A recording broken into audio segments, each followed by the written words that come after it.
A year ago, I posted this in Facebook warning that removing Davao's natural flood barriers and replacing them with concrete without even considering its environmental contributions could create bigger problems. Then, a couple days ago, Talomo flooded.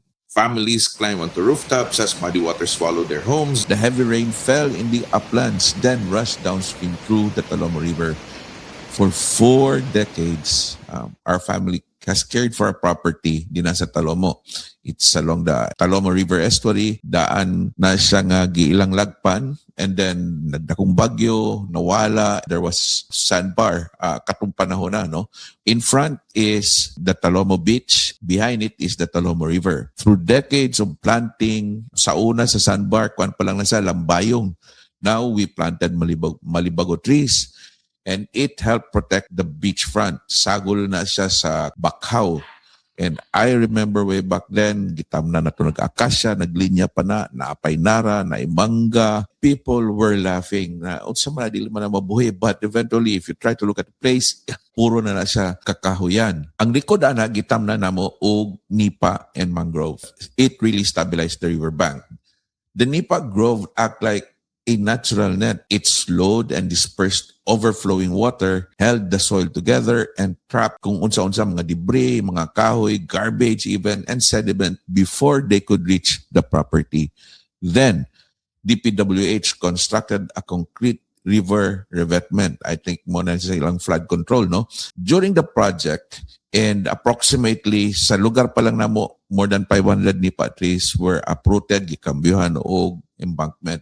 And we know na dito pa sa taas, mo pwede panghimo. My dad, akong igsoon, warned that removing these natural barriers could have serious consequences. And here's the difference. Unsa man ang Nipa Grove, it slows and spreads flood water. Ang concrete, it confines and redirects it.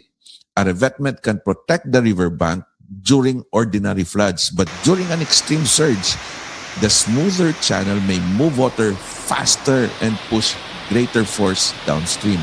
So when water reaches the end of the concrete or finds a lower or unprotected section, it can bypass the wall and attack the softer bank.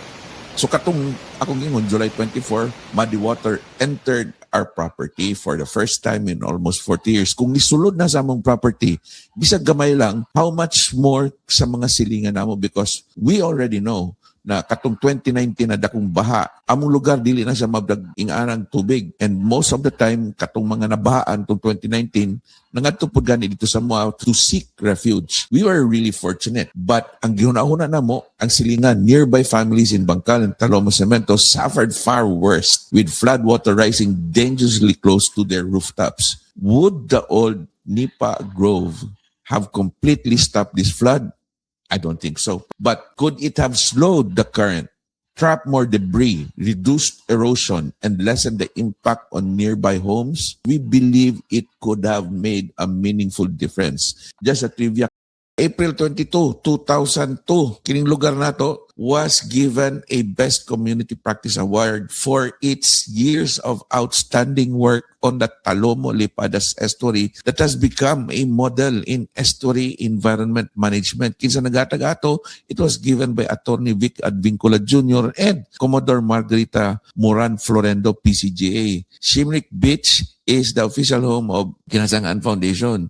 So we know what we're saying. Karon katong November 23, 2009, kining atong lugar gyapon with its stewardship of growing the forest and providing sanctuary for the birds, fish to flourish, kay estuary man siya, ang WWF or World Wildlife Fund, the Hong Kong Shanghai Bank, and the Davao Gulf Management Council recognize its trailblazing efforts by giving kining lugar the Best Environment Friendly Practices Award, first place in the tourism category. Kaya nga no, nananumtag Bakhaw, nananumtag Nipa.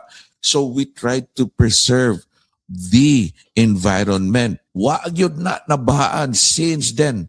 Since then, my dad, akong igsoon, warned that removing this natural barrier could have serious consequences. What we're saying karon is, kini, flood control must be completed as one connected system with DPWH, DENR, local officials, environment specialists, and affected communities working together. This is not an argument against flood control projects. No, makita man yun ninyo, gibutang na ang mga project din, ano? It's right there. It's more of an argument for better flood control, properly designed embankments, working alongside sa kinaiyahan, alongside the nipa trees, the mangroves. We need both engineering and natural protection. But most importantly, we must work with nature and not against it.